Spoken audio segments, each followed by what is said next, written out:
नमस्कार साथियों, मैं हूं सुदेश कुमार और प्रकाश सर जी के ग्रुप चैनल में आपका स्वागत है। साथियों, हम यहां पे कर रहे थे कंप्यूटर साइंस की सीरीज़ और इससे पहले मैं एक वीडियो कंप्यूटर साइंस का ला चुका हूं और मुझे उम्मीद है आप सभी को वो वीडियो अच्छा लगा होगा और मैंने अच्छी अच्छी इन्फॉर्मेशन निकाल के उस वीडियो में डाली थी। और आज हम यहाँ भी एक इंटरेस्टिंग वीडियो लेकर आए हैं। साथियों, हम अभी बेसिक कर रहे हैं और बेसिक करेंगे पहले, उसके बाद बेसिक से एक स्टेप ऊपर कंप्यूटर को करेंगे, यानी कि हाई लेवल का कंप्यूटर भी हम यहाँ पे करके चलेंगे, क्योंकि ज़्यादातर क्वेश्चंस अब हाई लेवल में से पूछे जा रहे हैं और जो बेसिक में से पूछे जाते हैं क्वेश्चन वो बहुत ही कम मात्रा में पूछे जाते हैं। तो हम यहाँ पे बेसिक भी और हाई लेवल कंप्यूटर भी करके चलेंगे।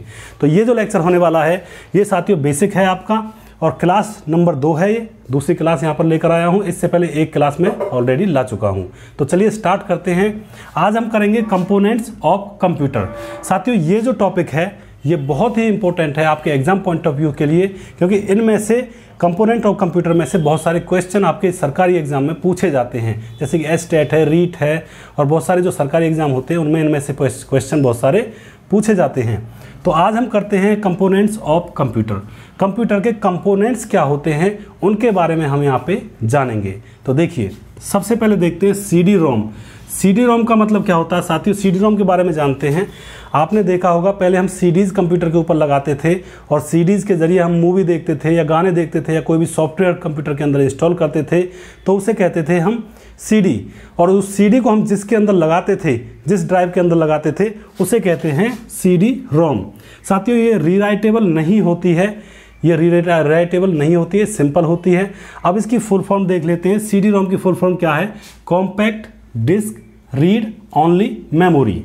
Compact disc read only memory, ये साथियों इसकी फुल फॉर्म है और ये बहुत ही ज़रूरी है आपके एग्जाम पॉइंट ऑफ व्यू के लिए, क्योंकि ये यूजीसी नेट एग्जाम में भी इनमें से कई क्वेश्चन पूछे जा चुके हैं जो मैं आपके सामने बोर्ड पर लेकर आया हूं। तो इन सारे पॉइंट्स को आप अच्छी तरह से पढ़िएगा, किसका क्या मतलब होता है और कौन कौन सी चीज़ कहाँ पे काम आती है। तो सीडी रोम की फुल फॉर्म होती है compact disc read only memory. साथियों, सीडी रोम की जो कैपेसिटी होती थी वो 700-800 MB होती थी एक सीडी की। और उसके बाद क्या हुआ? उसके बाद मार्केट में आई डीवीडी रोम। जो डीवीडी को चलाता है उसको डीवीडी रोम कहते हैं, जो ड्राइव डीवीडी को चलाता था उसको डीवीडी रोम कहते थे। यहाँ पे क्या फ़र्क पड़ा? सीडी तो होती थी सिर्फ 700-800 MB की, जिसके अंदर 700-800 MB स्पेस होता था। उससे क्या होता था कि अगर एक मूवी हमें देखनी है सीडी रोम के अंदर, तो हमें 3 CD प्लेट यानी 3 डिस्क चाहिए होती थी, तब जाके हम एक मूवी देख पाते थे। उसके बाद जैसे ही डीवीडी आया साथियों, डीवीडी में क्या हो गया? इसकी स्टोरेज कैपेसिटी बढ़ गई, यानी कि एक डिस्क के अंदर ही 4-4 फिल्में आने लगी डीवीडी के अंदर। तो यहाँ पे इन दोनों में डिफरेंस आपको ये पता होना चाहिए। उसके बाद इसकी बहुत इंपॉर्टेंट ये जो फुल फॉर्म है ये पूछी जा चुकी है कई बार। फुल फॉर्म क्या होती है डीवीडी की? Digital versatile disc read only memory. Digital versatile disc read only memory, ये आपको याद कर लेना है, आपको नोट कर लेना है कॉपी के अंदर, बहुत ही इंपॉर्टेंट पॉइंट्स हैं। उसके बाद बारी आती है रैम की। तो साथियों, रैम क्या होता है? रैंडम एक्सेस मेमोरी, ये इसकी फुल फॉर्म होती है। जैसा कि आप जानते हो आपके मोबाइल में, और आजकल तो मोबाइलों में रैम भी 2 GB की, 4 GB की, 6 GB की रैम आपके मोबाइल में ही आ रही है। लेकिन अब से पहले जब कंप्यूटर फर्स्ट जनरेशन के कंप्यूटर हुआ करते थे, तब साथियों ऐसा नहीं था। तब जो कंप्यूटर में रैम हुआ करती थी 32 MB और 64 MB, इस तरह की रैम हुआ करती थी। और उस टाइम कंप्यूटर की जो हार्ड डिस्क हुआ करती थी वो भी 1 GB 2 GB की हुआ करती थी। लेकिन आजकल तो मोबाइल के अंदर ही आपकी रैम है जो वो 4 से 6 GB तक की आ रही है। और कंप्यूटर के अंदर पहले जब रैम आती थी तो 32-64 MB, और उसके बाद जो हार्ड डिस्क थी वो पहले कंप्यूटर के अंदर 1 GB 2 GB और कुछ समय बाद 40 GB, फिर 80 GB, 120 GB, इस तरह से हार्ड डिस्क भी उसके अंदर बढ़ने लगी थी। और आज कंप्यूटर भी बहुत हैवी मात्रा में स्टोरेज रखता है, और मोबाइल ही जब इतनी हैवी मात्रा में स्टोरेज रखता है तो कंप्यूटर तो रखेगा ही रखेगा। अब देखिए, अब बारी आती है रैम। रैम वॉलेटाइल होती है। ये क्वेश्चन पूछा गया था आपका यूजीसी नेट एग्जाम में भी पूछा गया था और एस्टेट में भी पूछा गया था कि वॉलेटाइल मेमोरी कौन सी होती है रैम में और रोम में। तो रैम जो होती है वो वॉलेटाइल होती है। वॉलेटाइल का मतलब क्या होता है? अस्थाई। अस्थाई मेमोरी होती है, यानी कि इसके अंदर प्रोग्राम आते हैं और इसमें से मिट जाते हैं, आते रहते हैं, मिटते रहते हैं। कैसे? जैसे कि ये बोर्ड है, बोर्ड पे मैं यहाँ पे मैंने आपके सामने एक टॉपिक लिखा हुआ है कंपोनेंट्स ऑफ कंप्यूटर। जब इस टॉपिक को मैं समझा लूँगा तो इस बोर्ड को मैं यहाँ पे इरेज कर दूंगा, यानी कि इस टॉपिक को यहाँ से मिटा दूंगा। तो क्या हुआ, ये हुआ अस्थाई। और उसके बाद हम यहाँ पे दूसरा टॉपिक यहाँ पे लिख देंगे। तो इसी तरह से जो हमारी रैम होती है ये अस्थाई होती है, वोलेटाइल होती है, यानी कि अस्थाई होती है। इस पर प्रोग्राम आते रहते हैं और मिटते रहते हैं। साथियों, आपने देखा होगा कई बार, जैसे कि आप कंप्यूटर के अंदर अगर प्रोग्राम बना रहे होते हो तो जब बिजली चली जाती है, मान के चलो आपने कोई प्रोग्राम या फाइल ओपन की हुई है कंप्यूटर के अंदर और ऊपर से चली जाती है बिजली, और बिजली जाने के बाद आपका प्रोग्राम बिना सेव किए ही आपका कंप्यूटर बंद हो जाता है। फिर क्या होता है, कुछ देर बाद जब आपका कंप्यूटर बिजली फिर से आती है और आप अपने कंप्यूटर को स्टार्ट करते हो तो साथियों वहाँ पे आपको अपना प्रोग्राम नहीं मिलता है। इसका मतलब क्या है कि वो प्रोग्राम सेव नहीं किया था बंदे ने, और सेव नहीं किया था तो वो प्रोग्राम कहाँ पे था, वो रैम के अंदर था। और रैम का काम क्या होता है, वॉलेटाइल, यानी कि जैसे बिजली जाएगी डिवाइस में से, उसमें जितने भी प्रोग्राम्स हैं वो सारे के सारे मिट जाएंगे। अगर हम उस प्रोग्राम को सेव कर देते बिजली जाने से पहले, कंप्यूटर बंद होने से पहले, अगर उस प्रोग्राम को हम सेव कर देते तो वो प्रोग्राम पहुंच जाता रोम के अंदर। रोम के अंदर, हार्ड डिस्क के अंदर आपका प्रोग्राम पहुंच जाता, और जैसे बिजली जाने के बाद आपका प्रोग्राम हार्ड डिस्क के अंदर चला जाता, रोम के अंदर चला जाता। उसके बाद जैसे दोबारा बिजली आती और आप अपने कंप्यूटर को स्टार्ट करते तो आपको आपकी फाइल वहाँ पे पड़ी मिल जाती, यानी कि फाइल आपकी स्टोर हो जाती। लेकिन जब तक आप फाइल को स्टोर नहीं करोगे, सेव नहीं करोगे, तो इसका मतलब आपकी फाइल जो है वो रैम के अंदर है, और जैसे ही बिजली जाएगी इसमें से वो प्रोग्राम मिट जाएगा। ये आपको ध्यान रखना है। रैम में जो भी प्रोग्राम होगा वो वॉलेटाइल होगा, यानी कि रैम जो होती है वॉलेटाइल होती है, इसमें प्रोग्राम मिटते रहते हैं और आते रहते हैं। अब बारी आती है रोम की। साथियों, रोम में जो डेटा होता है, प्रोग्राम होता है, वो स्थायी होता है, तो इसलिए रोम को कहते हैं नॉन वॉलेटाइल, यानी कि इसमें से प्रोग्राम मिटता नहीं है। कैसे, जैसे कि इस बोर्ड पर अगर मैं परमानेंट मार्कर से कोई चीज़ लिख दूं तो वो मिटेगा नहीं, वो परमानेंट हो जाएगा। तो ऐसा ही काम होता है आपका रोम का। रोम के अंदर हम जो भी प्रोग्राम डालते हैं वो मिटता नहीं है, चाहे बिजली जाए या कुछ भी हो जाए, वो उसमें सेव हो जाता है, वो उसमें मिटता नहीं है। तो साथियों, ये फ़र्क होता है रैम में और रोम में। ये मुझे उम्मीद है आपको समझ में आ गए होंगे। ये जो 2 पॉइंट हैं ये बहुत इंपॉर्टेंट हैं रैम के और रोम के। जो रैम होती है वो वॉलेटाइल होती है, और जो रोम होती है वो नॉन वॉलेटाइल होती है, यानी कि स्थाई। रैम का मतलब होता है अस्थाई और रोम का मतलब होता है स्थाई। ये आपको ध्यान रखना है। अब आगे चलते हैं। अब देखिए हार्ड डिस्क। हार्ड डिस्क क्या होती है साथियों अपने कंप्यूटर में? हार्ड डिस्क का मतलब, हार्ड डिस्क का क्या काम होता है? हार्ड डिस्क का काम होता है स्टोरेज डिवाइस, यानी कि हार्ड डिस्क जो होती है वो स्टोरेज डिवाइस होती है आपके कंप्यूटर में। जैसे कि आपके घर में भी कोई स्टोर रूम होगा, कोई संदूक होगी, कोई अलमारी होगी, तो आप क्या करते हो, संदूक में अपना सामान रखते हो, फिर जब आपको ज़रूरत होती है तो उस संदूक में से अपना सामान निकाल लेते हो। उसी तरह से कंप्यूटर के अंदर अगर हमें कोई प्रोग्राम रखना हो और फिर बाद में उस प्रोग्राम को निकालना हो तो उस प्रोग्राम को हम कहाँ पे डालेंगे? उसको डालेंगे हम हार्ड डिस्क के अंदर, यानी कि हार्ड डिस्क के अंदर वो प्रोग्राम चला जाता है। इसमें हम क्या करते हैं, कोई प्रोग्राम अगर हमें सेव करना है कंप्यूटर के अंदर तो हार्ड डिस्क में सेव कर देंगे, और जब हमें वो प्रोग्राम निकालना होगा तो इसमें से निकाल लेंगे। जैसे घर में अलमारी होती है, कोई सामान रखना होता तो उसमें रख देते हैं, और कोई निकालना होता तो फिर उसी में से निकाल लेते हैं। तो हार्ड डिस्क जो होती है वो कंप्यूटर की स्टोरेज डिवाइस होती है, इसमें डेटा स्टोर होता है हमेशा। अब बारी आती है आगे सीपीयू। साथियों, सीपीयू की फुल फॉर्म पूछी जा चुकी है कई बार, सेंट्रल प्रोसेसिंग यूनिट। सीपीयू की फुल फॉर्म होती है सेंट्रल प्रोसेसिंग यूनिट। ये क्या काम करती है? इनपुट को, जैसे कंप्यूटर के अंदर इनपुट आता है तो उसको प्रोसेस करती है, और प्रोसेस करने के बाद उसको आउटपुट प्रोवाइड कर देती है, यानी कि आउटपुट में भेज देती है। ये काम होता है आपका सीपीयू का। जैसे कोई आपके कंप्यूटर के अंदर इनपुट आएगा तो उसको प्रोसेस करेगी, और प्रोसेस करने के बाद उसको आउटपुट पे भेज देगी। ये होता है आपका सेंट्रल प्रोसेसिंग यूनिट का काम, यानी कि सीपीयू का काम। अब बारी आती है सीयू की। तो साथियों, बहुत इंपॉर्टेंट पॉइंट है, सीयू क्या होता है? सीयू की फुल फॉर्म होती है कंट्रोल यूनिट। ये हमारे इंस्ट्रक्शंस को कंट्रोल करती है। किस तरह से कंट्रोल करती है हमारे इंस्ट्रक्शंस को? देखिए, हम जब कीबोर्ड पे ABCD दबाया, हमने मान के चलो A दबाया, फिर B दबाया और फिर C दबाया, तो जो हमारा मॉनिटर है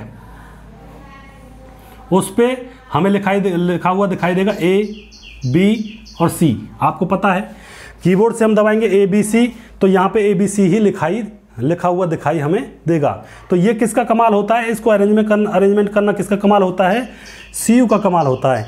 यानी जो कंट्रोल यूनिट होती है वो हमारे इंस्ट्रक्शंस को, हमारे आदेशों को एक सॉर्टिंग ऑर्डर में हमें दिखाती है मॉनिटर के ऊपर। अब देखिए साथियों, अगर हमारे पास सीयू नहीं हो तो क्या होगा, हम जैसे मान के चलो कीबोर्ड पे दबाएंगे ABC और मॉनिटर पे हो सकता है पहले B आ जाए और फिर A आ जाए और फिर C आ जाए। तो यहाँ पे तो अक्षर का मायने ही बदल गया, यहाँ पे सारी चीज़ गलत हो गई। तो इसको अरेंज में दिखाना, जैसे हम कीबोर्ड पे जो भी इंस्ट्रक्शन देते हैं उसको अरेंजमेंट करके उसी सॉर्टिंग ऑर्डर में दिखाना किसका काम होता है, सीयू का काम होता है, कंट्रोल यूनिट का काम होता है। ये हमारे इंस्ट्रक्शंस को मैनेज करती है, कंट्रोल करती है। अब बारी आती है ALU। साथियों वेरी इंपॉर्टेंट पॉइंट है, ALU की फुल फॉर्म होती है अर्थमेटिक लॉजिक यूनिट। ALU जो होता है ये क्या काम करता है, आपके कंप्यूटर में जमा घटा गुना भाग जितना भी काम होता है उस काम को कौन करता है, आपका ALU करता है। जमा का, गुना का, भाग का, जो भी आपके कंप्यूटर में हिसाब किताब का काम होता है उसको कौन परफॉर्म करता है, ALU, अर्थमेटिक लॉजिक यूनिट। उसके बाद बारी आती है मदरबोर्ड की। साथियों मदरबोर्ड क्या होता है इसके बारे में जानेंगे। देखिए मदरबोर्ड एक सर्किट बोर्ड होता है।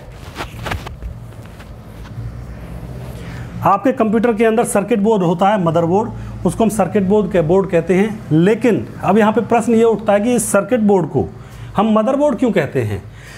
भाई जो भी सर्किट बोर्ड होता है ये मदरबोर्ड होता है, जितने भी सारे पुर्जे होते हैं कंप्यूटर के अंदर वो सारे के सारे इस बोर्ड से अटैच होते हैं, तभी कंप्यूटर चलता है। प्रिंटर है, माउस है, कीबोर्ड है, स्पीकर है, स्कैनर है, बहुत सारी चीज़ें जितनी भी होती हैं कंप्यूटर के अंदर की सारी चीज़ें, हार्ड डिस्क है, रैम है, रोम है, वो सारी चीज़ें किससे अटैच होती हैं, मदरबोर्ड से। इसलिए इस सर्किट बोर्ड को हम मदरबोर्ड कहते हैं। ये सबकी यहाँ पे मदरबोर्ड है। तो ये आपकी समझ में आया होगा। अब चलते हैं आगे। देखिए अब बारी आती है बसेज। बस क्या होती हैं साथियों, आपके कंप्यूटर में बहुत छोटी छोटी तारें होती हैं, बहुत छोटी छोटी बसेज होती हैं, बहुत छोटी छोटी सप्लाईज होती हैं जिनमें कर आपके इंस्ट्रक्शंस जाते हैं और सफ़र करते हैं, तो उनको कहते हैं हम बस। आपने देखी होंगी धौरी धौरी सी वो पट्टी सी होती हैं, वो बसेज होती हैं जिनके अंदर से आपके इंस्ट्रक्शंस सफ़र करते हैं, यानी कि एक जगह से दूसरी जगह जाते हैं, उनको कहते हैं बसेज। उसके बाद साथियों बारी आती है SMPS की।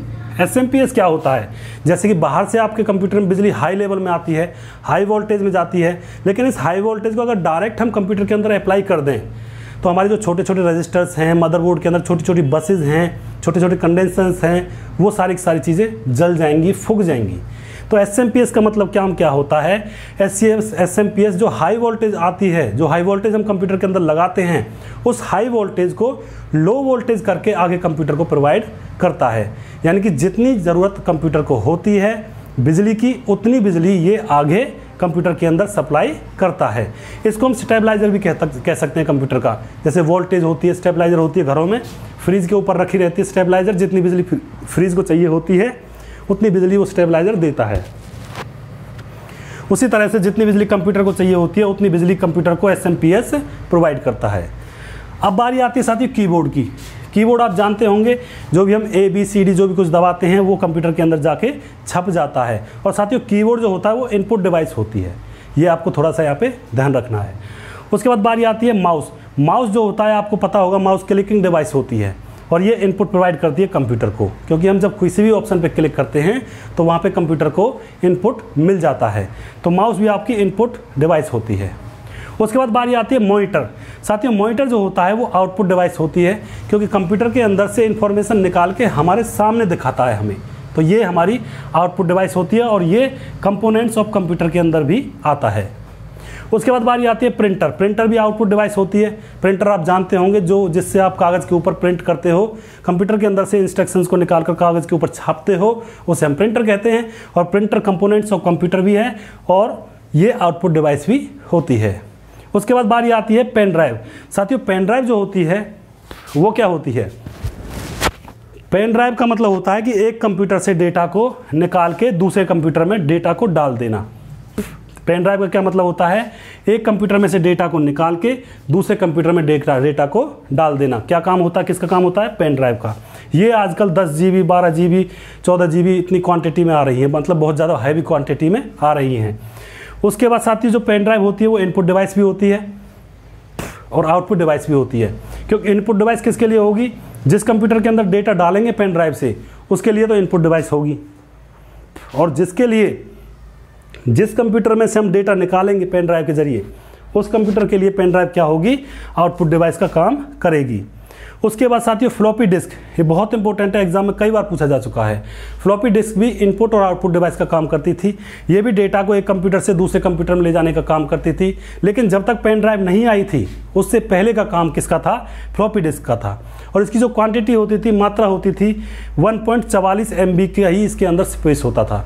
यानी कि बहुत छोटे डेटा को एक कंप्यूटर में से निकाल कर दूसरे कंप्यूटर में डालती थी। कौन? Floppy disk. ये भी इनपुट और आउटपुट दोनों तरीके से इसको हम कह सकते हैं। तो साथियों ये थे कंपोनेंट्स। उसके बाद हम थोड़ी सी बात कर लेते हैं पेरिफेरल्स। पेरिफेरल्स का मतलब क्या होता है? जो भी कंप्यूटर से सारी चीज़ें जुड़ी हुई होती हैं, जैसे स्पीकर है, प्रिंटर है, माउस है, ये सारी चीज़ें कंप्यूटर से जुड़ी हुई होती हैं। उन सारी चीज़ों को हम क्या कहते हैं? उन सारी चीज़ों को हम पेरिफेरल्स भी कहते हैं। ये आपको ध्यान भी रखना है यहाँ पे थोड़ा सा। तो ये थे आज के कंपोनेंट्स ऑफ कंप्यूटर के कंपोनेंट्स, और इनमें से बहुत सारे क्वेश्चन आज तक पूछे गए हैं और बहुत सारे क्वेश्चन आगे भी पूछे जा सकते हैं। तो इनको अच्छी तरह से याद करिएगा, इनको कॉपी में लिख लीजिएगा और इनको अच्छी तरह से आपको याद करना है। तो मुझे उम्मीद है आपको ये वीडियो अच्छा लगा होगा, और नेक्स्ट वीडियो में बहुत जल्दी लेकर आऊँगा आपके सामने। और साथियों हम यहाँ पे इम्पोर्टेंट चीज़ें ही करने वाले हैं। यहाँ पे फालतू का कचरा हम बिल्कुल भी नहीं लाएंगे, क्योंकि फालतू की चीज़ें तो आपकी किताबों में लिखी होती है। बहुत सारी किताबें पढ़ सकते हो आप, आपका कोर्स भी पूरा नहीं होगा कई साल तक, तो उनको पढ़ते जाएं। लेकिन हम यहाँ पे सिर्फ और सिर्फ वो चीज़ें करेंगे जो आपके एग्ज़ाम पॉइंट ऑफ व्यू के लिए ज़रूरी होते हैं। जो टॉपिक्स आजकल ज़्यादातर आपके सरकारी एग्ज़ाम्स में रीट और एस्टेट व बहुत सारे एग्जाम्स में पूछे जा रहे हैं, उन टॉपिक्स को हम यहाँ पे मोस्टली लेकर आएंगे। तो मुझे उम्मीद है आपको ये वीडियो पसंद आया होगा। अगर आपको वीडियो पसंद आया तो उसको लाइक करिए, शेयर करिए, और साथियों हमारे चैनल को भी सब्सक्राइब करिए। धन्यवाद।